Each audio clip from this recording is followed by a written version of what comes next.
And we are here with Danny Swibel, looking very spiffy. Yes, sports, darling. What do we have? Okay, we got a lot of good stuff this morning. Please. I'm going to start with surfing, Yes. something that I'm big into. I actually do surf here in Tel Aviv when there are waves.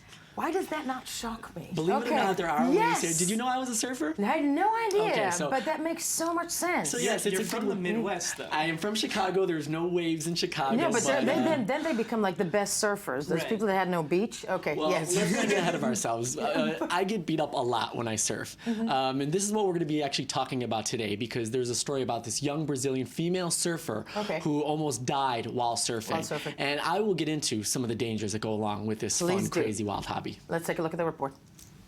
These are some of the biggest waves in the world. Nazaré in Portugal is a paradise for extreme surfers. It's also where Brazil's Maya Gabeira almost died in 2013 as she tried to set the record for the highest wave ever surfed by a woman. She broke her leg and was unconscious for more than a minute underwater. Now, after months of surgery, she's back. I had to come back, but I hesitated because I didn't know if I'd be able to cope. These are the biggest waves in the world. You can't underestimate the size. It's just a matter of time, but if I continue on this path, I know I can do it again. The last few years have seen Nazaré grow in popularity among the world's daredevil surfers. Once a small fishing town, it now attracts 800,000 visitors a year. The promotion of Nazaré around the world is thanks to the giant waves of the North Beach and the new vocation of this beach as a water sports destination.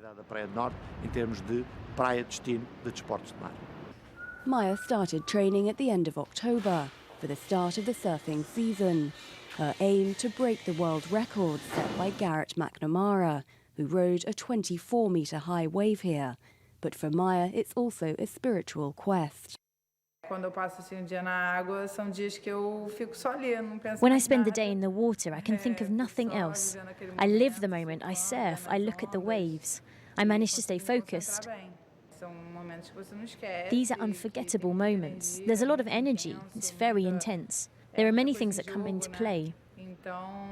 For someone who's religious and believes in something, you really feel close to God in these moments.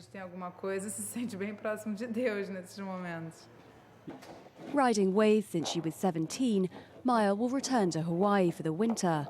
But if a storm starts brewing in Nazaré, she'll hesitate to jump on a plane and miss out on the chance to catch that perfect giant wave. I want to say that most of you... See? No, Daniel, you're like, okay, weirdo. But, asking. I'll be at the cafe. Yeah, downstairs will be waving you. No, but a dangerous sport. As I looked at her, I'm thinking that that black eye is probably from the board, right?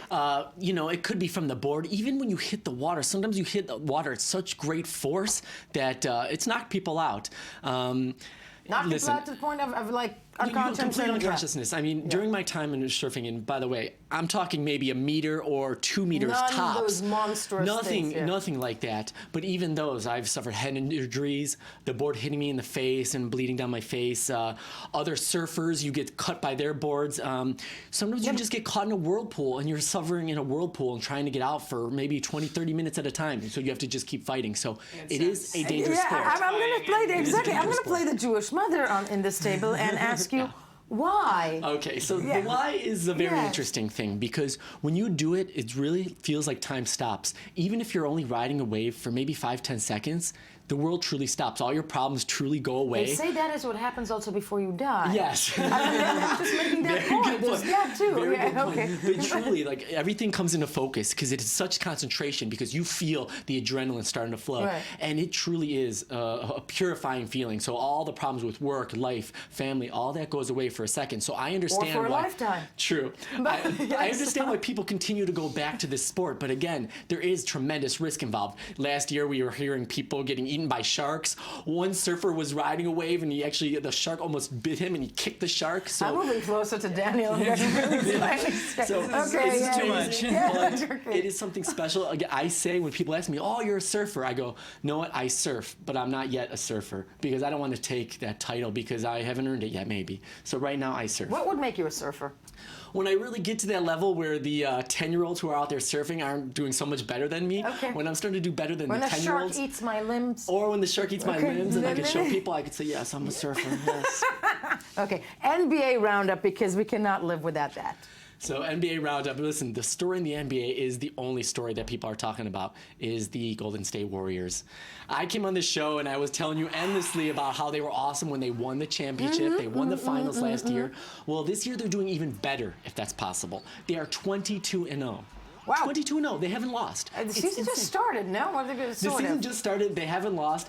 There was a few games where they got very close to losing, but Steph Curry, the MVP and star, they came through in the end. And we have a soundbite of Steph Curry, just how cool and calm he was, even in almost losing. Okay, let's hear what he says.